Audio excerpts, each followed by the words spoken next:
What is up, you guys? This is Dr. Waldeck here with Health Source of Decatur. Today, this week, this month, we're going to be talking about something a little different. We're going to talk about body fat loss, okay? There's a lot of confusion out there, and right now I want to clear some of that up. So this week, we're going to look at a very basic overview of what's important, and then we'll kind of dive deeper into it as we progress through the month, okay? So let's go ahead and start here. We're going to move through these boxes here. The first one we're going to talk about is body fat versus weight, okay? So body weight loss does not equal fat loss. So a lot of times you can go out on a crash diet, lose a lot of water weight, but you're still going to retain that body fat. You may have depleted glycogen reserves, your sugar stores, and lost a lot of water with it, but you may not have burned any of that body fat. So the goal for us is to burn that body fat and maintain muscle mass, okay? So let's look at the most fundamental thing here, and that's the calories, okay? That's the basic unit of energy and storage for the body, and that's how the body converts food to energy, is using calories. 1 pound of body fat is equivalent to 3,500 calories. So there's a lot of work that needs to be done to lose a single pound of body fat, okay? And the goal is the overall reduction and or increased expenditure of calories, okay? So that's what we're going to be trying to shoot for. So let's look at this here, calories in versus calories out, okay? So this is biothermodynamics, okay? If you do cardio, you're going to have negative calories, so it'll count towards a deficit in calories.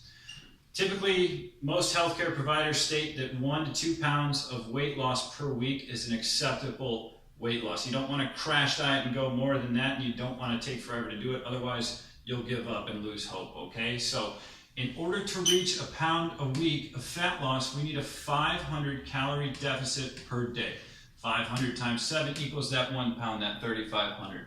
If you want to shoot for 2 pounds a week, which is what I suggest to do, you'll see results much faster. You're going to need a 1,000 calorie deficit per day. Okay, that'll put you at 7,000 calorie deficit over the course of the week, and you'll have burned 2 pounds of body fat if we stick to what we've got going on here. Okay, so let's look at diet versus exercise. And the statement is so true that you cannot out-train a bad diet. Okay, you can eat a half of a pizza in 5 minutes, and it would take you 2.5 hours to run that off as far as calories and cardio is concerned. So diet is by far the greatest factor in weight loss, in body fat reduction, okay? So we need to focus the vast majority of our attention on our diet and a whole lot less on exercise. As a matter of fact, you can lose all this weight without stepping into the gym one time, although it definitely will accelerate the process. So we're going to be focusing most of our time this week and this month on the diet, okay? And the information is crucial. You're going to see there's a lot of different things that we can go into, and consistency is key because we're going to be looking at a 12 to 16 week program for reduction in body fat, okay? So now let's talk about macronutrients, okay? These are big nutrients, okay? And they're also called macros, okay? There's 3 basic macros and 4 if you count alcohol, okay? So there's a carbohydrate, protein, fat, and alcohol. Both the carbohydrate and the protein have 4 calories per gram. Fat has 9 calories per gram. And ethyl alcohol, the alcohol in beer, wine, liquor, has 7 calories a gram, okay? So what's important about protein and fat is that these are essential, okay? There's certain parts of different fats and proteins and amino acids that the body cannot synthesize on its own, okay? So they are absolutely essential in a diet. Carbohydrates are not essential. The body can create its own carbohydrate energy source called gluconeogenesis. Basically, it can create carbohydrates from proteins or fats. You can synthesize carbohydrates. They're not entirely essential for the diet. So this is going to be one of the biggest things that we're going to reduce in our diet when we look at the next slide. And alcohol, if we're trying to lose this body fat here, we want to eliminate that entirely over the course of 12 to 6 weeks to really see a drastic change, okay? So there's a typical, a common diet that's called if it fits your macros, okay? IIFYM, okay? And what you do here is you want to set up a macronutrient profile that you can follow throughout the week so you have a baseline of where you're getting your food energy from, your calories from, okay? So typically the American diet has about 50% or maybe even more as carbohydrates, okay? And like we said here, they are not essential. Why do we still have carbs in the diet? Because a lot of micronutrients, not macro, micronutrients like vitamins, enzymes, co-minerals, things like that, come from carbohydrates, particularly green leafy vegetables, and that's where we want most of our carbohydrates to come from, okay?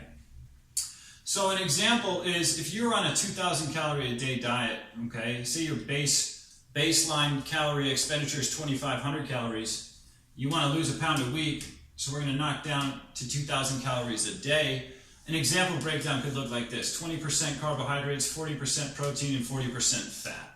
That would break down to 100 grams of carbohydrates, 200 grams of protein, and 89 grams of fat. That will total out to about 2,001 calories when you add everything up, okay? So this way you're able to track what you're eating and you have a platform to run on, okay? You don't want to just try to guess what you're eating. We're going to talk about how we can track that here in a second too. So let's talk about what kind of foods we want to be eating. We definitely want to eat whole foods and not processed foods. Whole foods have one ingredient, like an apple, chicken breast, steak, kale, vegetables, things like that, okay? Nothing that comes in a box with shiny orange colors on it. Candy, I know it's Halloween's right around the corner, but all that stuff, these processed foods, they lack the micronutrients that we need for the body to keep healthy. The processed foods don't have a good satiety effect, meaning you don't feel really full after you eat processed foods. You kind of want more and more. And there's a lot of additives in there like unnecessary sodium and MSG, which your body has to expend a lot of energy and resources to get rid of, and it can't devote that energy to burning fat, okay? Additives which can cause bloating too. You'll have to take additional water in to dilute these chemicals, okay? And then there's a lot of trans fats too. Trans fats have kind of a kink in them. Instead of being straight chain, they're kind of kinked, so they're more prone to block arteries, okay, and cause cholesterol buildup, and we definitely want to avoid that. And whole foods have the micronutrients. They do and will leave you full. They don't have any unnecessary salt or MSG, any artificial additives, and usually are typically pretty low, if void of trans fat, okay? So what are we going to do to track this here? We're going to set goals, we're going to measure, and we're going to track them, okay? So a realistic goal is not to lose 10 pounds in a week, okay? We're looking at a 3 to 4 month cut here to get a significant body fat loss, okay? So we're going to calculate the baseline BMR. The BMR is your basal metabolic rate. It basically determines how many calories do you need to survive in a coma. And on top of that, we'll look at our daily needs, or our total daily energy expenditure, TDEE. And I'm going to show you guys a resource of how to calculate that on your own. We've got a good one here linked. An app to track your diet is called MyFitnessPal. There's a lot of free calorie counting apps on the market. This is something you can plug every meal, every snack into on your phone, and it'll help you track your macros and let you know what you have left throughout the day to eat. Okay, and then you can get a body fat percentage analyzer scale. Okay, I bought one on Amazon. I think it's $35. It gives you a rough estimate of your body fat. It tells you your bone density, your muscle mass, hydration, things like that. And it's a really useful tool.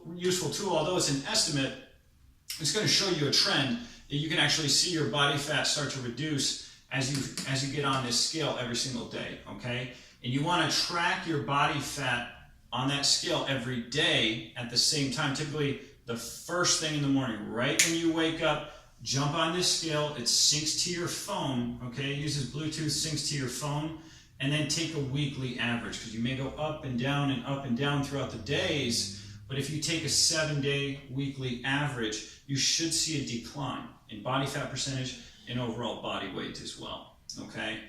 And then maintenance, once we get you there through these 12 to 16 weeks of this cut, you'll know when to stop when you're happy. Don't base it on the number. Don't say, I want 10% body fat. I want to be 128 pounds. When you are happy with how you look in the mirror and how you're feeling, your energy levels will go through the roof when you start to lose some of this body fat. That's when we know we can enter the maintenance phase, okay? And there we're going to recalculate the BMR, your basal metabolic rate, and your daily caloric need, which is dependent on your activity level. Okay, so we won't have a relapse, and this is definitely not a crash diet. We're looking at 12 to 16 weeks over here, okay? So what I'm going to do is show you guys here the Bmr Calculator, and I'll put a link down below in the video, in the description, or in the comments. It's at manytools.org/handy/Bmr-calculator, okay? We're obviously in America. We use imperial freedom units here, okay? So we're going to put imperial here. You enter your height, weight, pounds, age, gender, and then your activity level. be realistic here. Don't overshoot. If you're going to do anything, undershoot, okay?